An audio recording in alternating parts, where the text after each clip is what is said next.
আমি আপনাদের খেদমতে সূরা ইয়াসিন থেকে তেলাওয়াত করছি, টের পাইছেন? ইয়াসিন মুখস্থ আছে কার কার? আর উঠবে না হাত? মাশাআল্লাহ। অর্ধেক মুখস্থ আছে কার দেখি?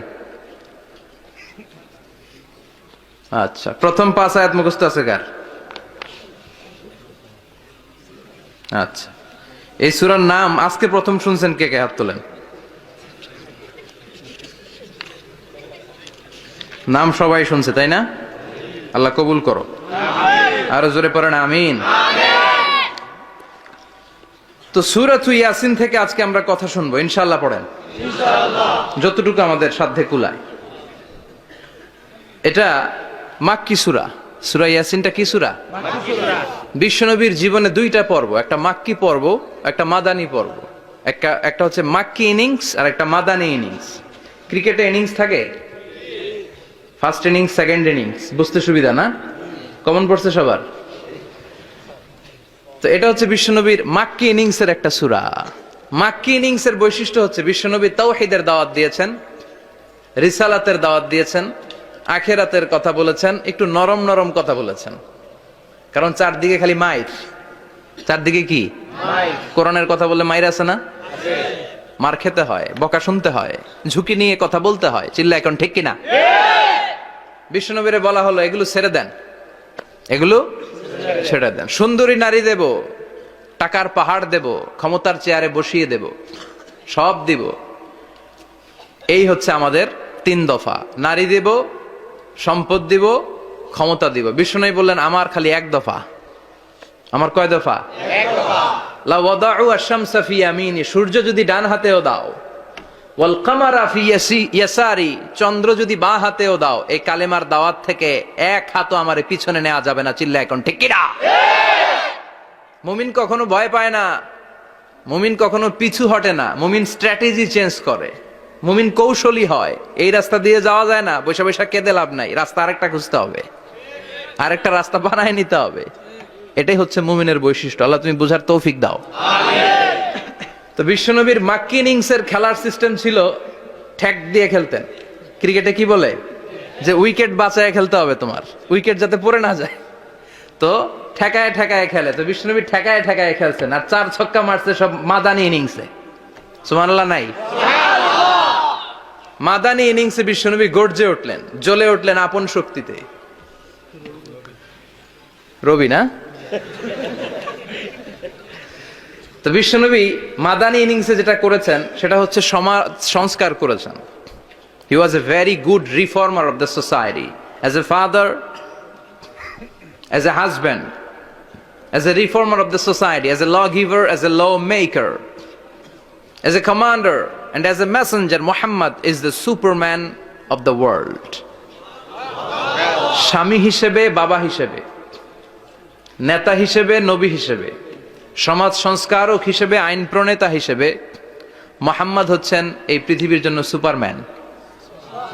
তার কোনো তুলনা হয় না। বিশ্বনবীর কোনো তুলনা হয় না।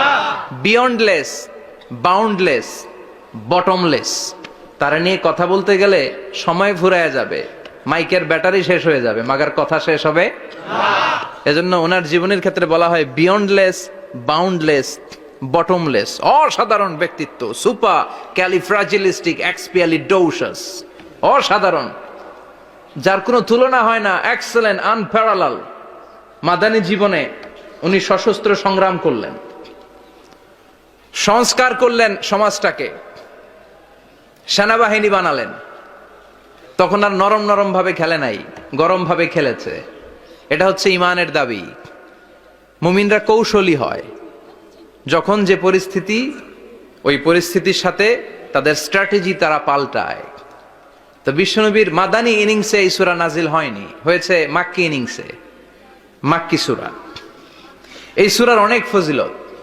ছোটবেলা থেকেই সূরা ইয়াসিনের অনেক ফজিলতের কথা আমরা শুনেছি না? বিশ্বনবী বলেছেন ইন্না লিকুল্লি শাইইন কলবান ওয়া কলবুল কুরআনি সূরাতু ইয়াসিন। সব জিনিসের একটা কলব আছে, হৃদয় আছে, অন্তর আছে, আর কোরআনের কলবের নাম হচ্ছে সূরা ইয়াসিন। বিশ্বনবী বললেন ইন্না লিকুল্লি শাইইন কলবান, সব জিনিসের একটা কলব আছে। ওয়া ইন্না কালবাল কোরআনি সূরাতু ইয়াসিন, আর কোরআনের কলবের নাম হলো সূরাতু ইয়াসিন। মান ক্বারাআ সূরাতা ইয়াসিন মাররা ওয়াহিদা, একবার সূরাতু ইয়াসিন তেলাওয়াত করলে 10 পারা কোরআন খতমের সওয়াব হয়ে যায়। বিশ্বনবী বলতেন ইন্না ফিল জাসাদি মুদগা, দেহে একটা গোশতের টুকরা আছে। ইযা সালুহাত সালুহাল জাসাদু কুল্লু, এই দেহের গোশতের টুকরা যদি ভালো হয়ে যায় পুরো দেহটারে ভালো করে দেয় কে? আল্লাহ। এই দেহের গোশতের টুকরাটা যদি পচে যায় পুরো দেহটারে নষ্ট করে দেয় কে? আল্লাহ। বিশ্বনবী বললেন আলা ওয়াহিয়াল কলব, ওই টুকরাটার নাম হলো কলব। টুকরাটার নাম কি? কলব। এজন্য কলবের মধ্যে আল্লাহর জিকির বসাইতে হবে। কি বসাবেন? জিকির। নাকি আয়না বসাবেন? আয়না বসায় না? আয়না বসাইয়া দে মোর দয়াল বাবা, কেবলা কাবা, সব মুখস্থ। আয়না বসাইয়া দে মোর, নবীর কলবে আয়না বসায় নাই নবী। সেদিন আবু বকর, ওমর ফারুক, কেউ আয়না বসাইছে? আবু হানিফা, শাফিঈ, এরা কলবের মধ্যে আয়না বসাইছে? বসাইছে জিকির। চিল্লায় বলেন বসাইছে কি? এজন্য আল্লাহ বললেন আলা বিযিক্রিল্লাহি তাতমাইন্নুল কুলুব, দুনিয়ার কোন জিনিস দিয়ে কলব ঠান্ডা হয় না, দুনিয়ার কোন জিনিস দিয়ে কলব পরিচ্ছন্ন হয় না।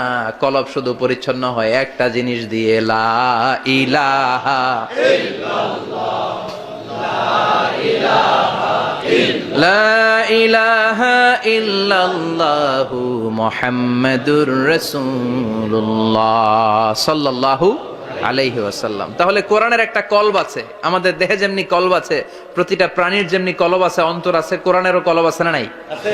কোরআনের কলবের নাম? চিল্লায় বলেন কোরআনের কলবের নাম?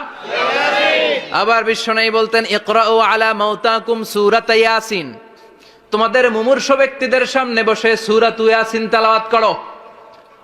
রূহ চলে যাবে, মৃত্যুর একেবারে দ্বার প্রান্তে দাঁড়িয়ে এই মুহূর্তে তার পাশে বসে পড়তে আরম্ভ করেন ইয়াসিন ওয়াল কোরআনিল হাকীম ইন্নাকা লামিনাল মুরসালিনা আলা সিরাতিম মুস্তাকিম। ওই ব্যক্তির ঈমানের মৃত্যু দান করে দিবে কে?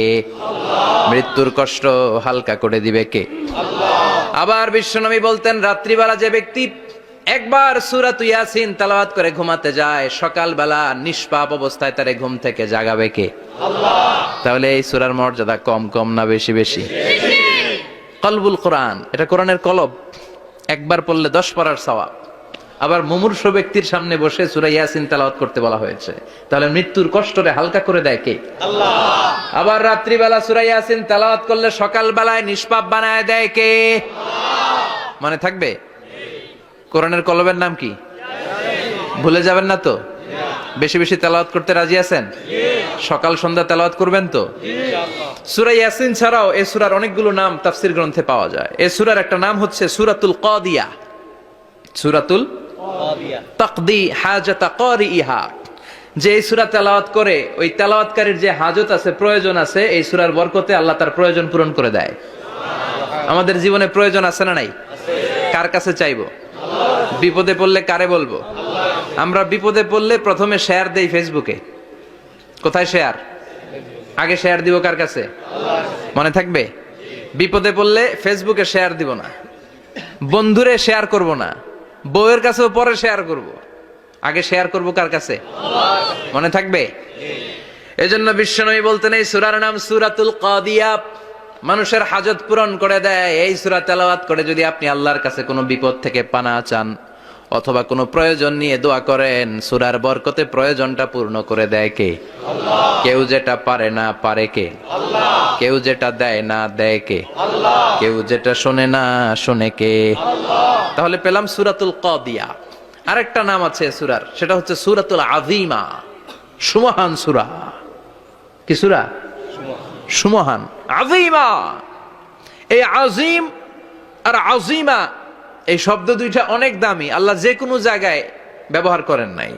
বিশ্বনবীর চরিত্রের উপমা দিতে যে আল্লাহ আযীম শব্দ বলেছেন, তাই না? রব্বুল আলামিন বলেন ওয়া ইন্নাকা লাআলা খুলুকিন আযীম ও নবী, সাধারণ কোন চরিত্র আপনারে আমি দেই নাই, আপনারে আমি দিয়েছি আজিম একটা চরিত্র, খুলুকুন আযীম, and verily indeed you are on a very good standard of character. অসাধারণ চরিত্র দিয়েছি। বিশ্বনবীর চরিত্র বুঝাতে যে আল্লাহ কি শব্দ ব্যবহার করেছেন?